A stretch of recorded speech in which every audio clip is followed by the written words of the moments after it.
نبی صلی اللہ علیہ وسلم نے فرمایا انسان اللہ سے دعا مانگتا ہے، زندگی بھر مانگتا رہتا ہے، اور اللہ زندگی بھر دعاؤں کو قبول کرتے رہتے ہیں، لیکن اس کو نظر نہیں آ رہا ہوتا، اس کو نظر کہ اللہ اپنے طریقے سے دعا قبول کرتا ہے۔ اگر اللہ ایسے دعا قبول کرے نا، آپ نے ادھر کہا اے اللہ میری تنخواہ ڈبل کر دے، آفس گئے باس نے کہا کہ جناب نئے وزیر اعظم نے جو اعلان کیا ہے اس کی منظوری ہو گئی، ٹھا ٹھا کر کے ایسے دعائیں قبول ہونا شروع ہو جائیں تو غیب پر ایمان ختم، پھر تو دعا کی ترغیب دینے کی ضرورت ہی نہیں رہے گی۔ سب لوگ مصلی لے کے مسجد میں آ جائیں گے، سارا دن دعائیں مانگتے رہیں گے کہ اللہ سے جو مانگو ملتا ہے، خربوزہ مانگو خربوزہ ملتا ہے، تربوز مانگو تربوز ملتا ہے، افطاری میں پکوڑے مانگو پکوڑے ملتے ہیں، سموسے مانگو بھوک لگ رہی ہے کیا کریں، سموسے ملتے ہیں، جو مانگو وہ ملتا ہے۔ دعائیں تو لازمی قبول ہوتی ہیں، لیکن انداز وہ ہوتا ہے جو اللہ کرتے ہیں۔ اللہ کہتے ہیں میں اپنے طریقے سے کروں گا۔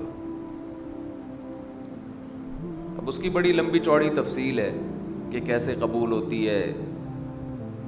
بعض دفعہ جو چیز مانگ رہے ہیں اللہ وہی دے دیتا ہے آپ کو، بعض دفعہ اس کا متبادل دے دیتا ہے، آلٹرنیٹ دے دیتا ہے، بعض دفعہ نہ آلٹرنیٹ دیتا ہے نہ وہ چیز دیتا ہے، کوئی مصیبت آنے والی ہوتی ہے، اس دعا کی برکت سے اس مصیبت کو ٹال دیتا ہے۔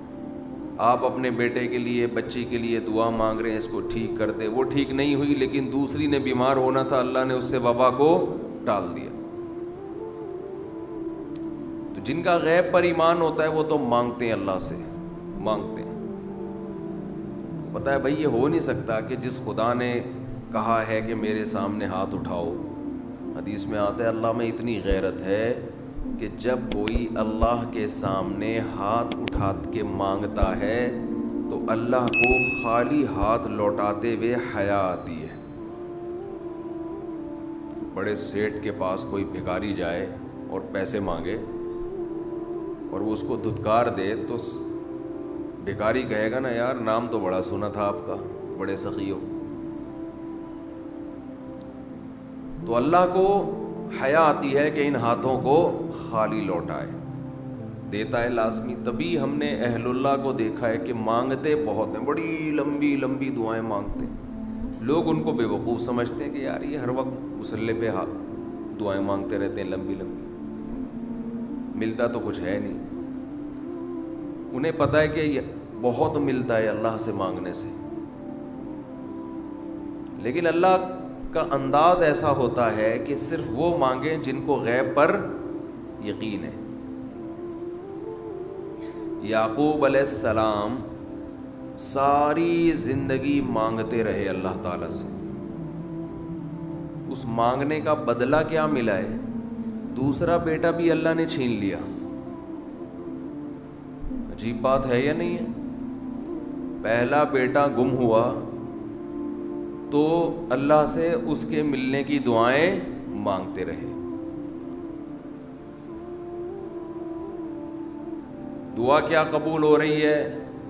قحط پڑ گیا، کھانے پینے سے بھی گئے، اس سے بڑی مشکل، راشن لینے کے لیے بھیجا مصر اپنے بیٹوں کو، تو دوسرا بیٹا بھی بولو گیا، وہ بھی بادشاہ نے رکھ لیا۔ روتے روتے آنکھوں کی بینائی چلی گئی۔ آپ کی اولادیں آپ سے کیا کہنے لگی ہیں؟ تاللہ تفتأ تذکر یوسف، اللہ کی قسم آپ یوسف کو ابھی تک یاد رکھا ہوا ہے، حتی تکون حرضا او تکون من الہالکین، آپ کی جان نہ چلی جائے۔ تو زبان سے یہ نہیں کہا کہ میں اللہ سے مانگ مانگ کے تھک گیا ہوں لیکن اللہ دینے کے لیے تیار نہیں ہے، میرا تو دوسرا بیٹا بھی گیا۔ جب دوسرا بیٹا بھی گیا ہے نا، اس وقت یہ الفاظ کہیں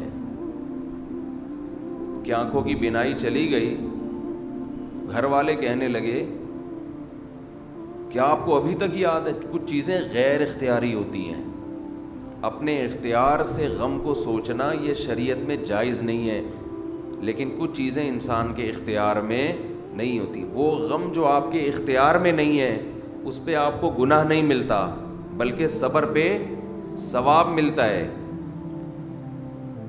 شریعت میں حکم یہ ہے کہ غم کو بھول جاؤ، اس کو ایک ہی چیز کو لے کے مت بیٹھے رہو۔ لیکن حضرت یعقوب علیہ السلام کو اپنے بیٹے سے اتنی محبت، ظاہر ہے اس بیٹے میں بہت ساری خصوصیات تھیں، وہ جانتے تھے کہ اللہ ان کو پیغمبر بنائے گا، کہ اتنے عرصے کے بعد بھی آپ کے دل سے غم نہیں نکلا، لیکن اس غم کو لے کر زندگی گزار دی، کسی کے سامنے اللہ کی شکایت نہیں کی کہ میرے ساتھ کیا ہو رہا ہے۔ اور دعا قبول کیسے ہو رہی ہے کہ دوسرا بیٹا بھی گیا، بیٹوں نے آ کے بتایا کہ آپ کے بیٹے نے چوری کی تھی جس کی وجہ سے بادشاہ نے اس کو رکھ لیا۔ قال بل سولت لکم انفسکم امرا، باپ نے کہا تم نے جیسے پہلے ایک کہانی گڑھی تھی دوبارہ سے ایک کہانی گڑھ لی ہے۔ حالانکہ اس دفعہ بیٹے سچ بول رہے تھے، چوری تو نہیں کی تھی لیکن الزام لگا تھا چوری کا۔ تو یعقوب علیہ السلام نے دوسرے بیٹے کے جانے پہ ایک لفظ ناشکری کا زبان سے نہیں نکالا، بلکہ کیا کہا؟ انما اشکو بثی وحزنی الی اللہ وَأَعْلَمُ مِنَ اللَّهِ مَا لَا تَعْلَمُونَ، میں اپنا غم تمہارے سامنے بیان نہیں کرتا، صرف اللہ کے سامنے بیان کرتا ہوں، اور اللہ کے بارے میں وہ کچھ جانتا ہوں جو تم نہیں جانتے۔ کیا مطلب؟ وہ مجھے تسلی دے رہا ہے، اس میں خیر ہوگی، ہمارا کام ہے مانگنا، ہم بھکاری ہیں۔ یہ تو ملحد اور خدا کے منکر لوگ ہیں جو مسلمانوں کا مذاق اڑاتے ہیں کہ یہ دعائیں مانگتے ہیں اور ان کو ملتا کچھ نہیں ہے۔ او بھائی ہمیں اس سے غرض ہی نہیں ہے کہ رب کیسے دے رہا ہے، ہمیں اس نے پابند بنا دیا مانگو، تو ہمیں اہل اللہ کو تو مزہ اس سے آتا ہے کہ اس نے ہمیں بول دیا مانگو، وہ اتنا بھی دے، مانگنا ہی ہمارے لیے سب کچھ ہے۔ تو میں جو بات عرض کر رہا تھا وہ یہ تھی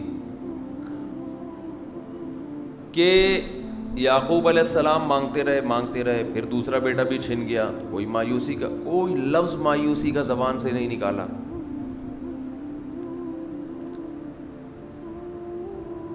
تو حدیث میں آتا ہے کہ ایک بندہ مسلسل دعا مانگتا ہے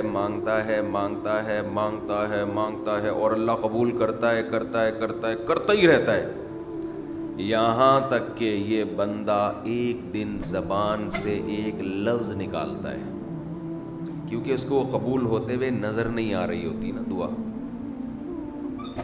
یہ زبان سے کیا لفظ نکالتا ہے کہ میں دعا مانگتا ہوں مگر اللہ قبول بولو نہیں کرتا۔ جیسے معاذ اللہ نقل کفر کہ یعقوب علیہ السلام اگر کہہ دیتے کہ اللہ کئی سال سے دعا مانگ رہا تھا بیٹا مل جائے، مگر تو نے تو دوسرا بھی چھین لیا، لہذا ثابت یہ ہوا کہ میں مانگتا تو ہوں لیکن اوپر والا قبول بولو نہیں کرتا۔ اگر یہ لفظ زبان سے نکالتے جیسے کہ آج کل لوگ نکالتے ہیں زبان سے، تو حدیث میں آتا ہے یہ جو جملہ زبان سے نکالا ہے اس کے بعد سے اللہ قبول کرنا چھوڑ دیتے ہیں، اس سے پہلے ہو رہی تھی، آپ نے یہ لفظ کہہ دیا اس کو ہلکا سمجھ کے، اللہ کے ترازو میں یہ کلمہ، یہ چھوٹا سا جملہ بہت بھاری ہے اللہ کی غضب کو دعوت دینے کے لیے۔ اللہ کہتے ہیں مجھے تانا دے دیا کہ میں قبول نہیں کرتا. گھروں میں جھگڑا ہوتا ہے نا, عورت کہتی ہے, مرد کھلا کھلا کے تھک جائے, بیوی کہتی ہے ہاتھ تنگ کیا ہوا ہے کھلاتے نہیں ہو. بعض دفعہ آدمی کو غصہ آتا ہے کہ اب میں ہاتھ اپنا تنگ کر کے دکھاؤں گا, اب انڈے نہیں لے کر آؤں گا. میں کہتا ہوں چنگیز خان بھی, اگر کوئی چنگیز خان کی اولاد ہے نا, اس میں بھی اتنی طاقت نہیں ہے کہ بیوی کہے کہ 6 انڈے چاہیے اور وہ ان 6 کو 4 کر کے دکھا دے کہ نہیں آج 4 انڈے آئیں گے 6 نہیں آئیں گے. کوئی ہے ایسا مائی کا لال؟ کوئی ایسا مائی کا لال پیدا نہیں ہوا. تو استنبول کیسے فتح کرو گے؟ صحیح, استنبول کیسے فتح کرو؟ سلطان محمد فاتح نے استنبول فتح کیا تھا نا. ایک بڑے بزرگ نے بڑی اچھی بات کہی کہ فرعون نے ہزاروں بچوں کو قتل کیا, اور بنی اسرائیل کے نا, لیکن موسیٰ علیہ السلام جب صندوق سے نکلے, فرعون نے ارادہ کیا اس کو بھی قتل کروں. فرعون کی بیوی نے کہا لا تقتلوہ, اسے قتل مت کرو. فرعون نے کہا اچھا. فرعون نے کیا کہا؟ ٹھیک, it is okay, no problem. سمجھتے ہو؟ تو یہ ہمارے لیے بڑی تسلی کی بات ہے, یہ ہمارے لیے بڑی تسلی کی بات ہے کہ جب فرعون جیسا آدمی گھر میں فرعون نہیں تھا تو ہم اور آپ کس کھیت کی مولی ہیں یار. چلتے رہو جیسے زندگی گزار رہے ہو, جتنے انڈے کہے ہیں اتنے لے آیا کرو.